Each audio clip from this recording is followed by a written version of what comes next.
Just, I guess, a long story short is all of the Allies agreed towards the end of the war that something had to be done with Germany. They all agreed that denazification was going to be a process that Germany had to go through.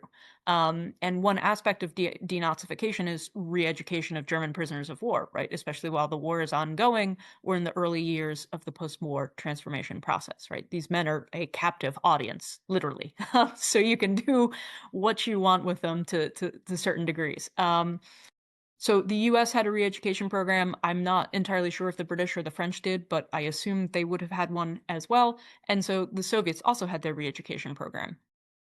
The idea was to, at least on the Soviet side, to expose pretty much every German prisoner of war to some sort of re-education programming. There are varying degrees of how in-depth this was or wasn't, right? So re-education could be used as a form of quote unquote entertainment in the camps. Right? You have hundreds, if not thousands, of men stuck in a camp. They're working many hours a day, but you still have to do something with them on the days and hours that they're not working.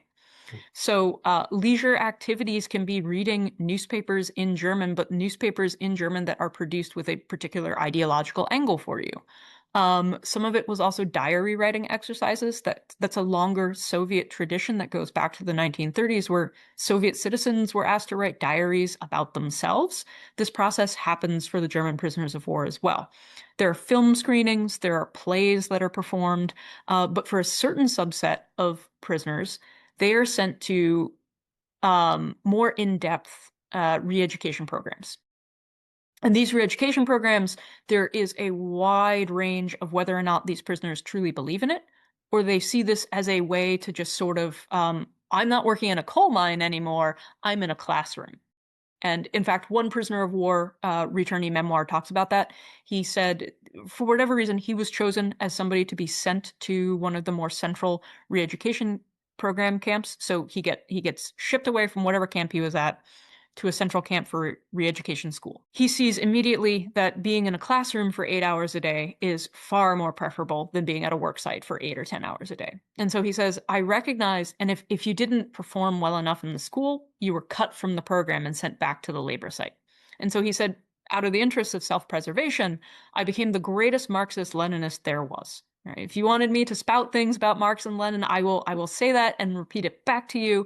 And that was my ticket to go home, because certain men who completed re-education, ideological re-education at a high level, they were sent back to all 4 occupied sectors of Germany. There was not a demand to only send them to what would be to the Soviet occupation zones, or when it becomes East Germany, to East Germany.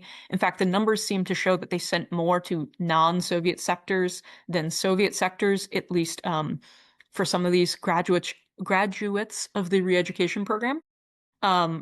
Because while they needed to build socialism in Germany, Germany was well on the way. East Germany was going to be socialist. And so you needed men in these other sectors, or what becomes West Germany then, to try to sway West German politics from within.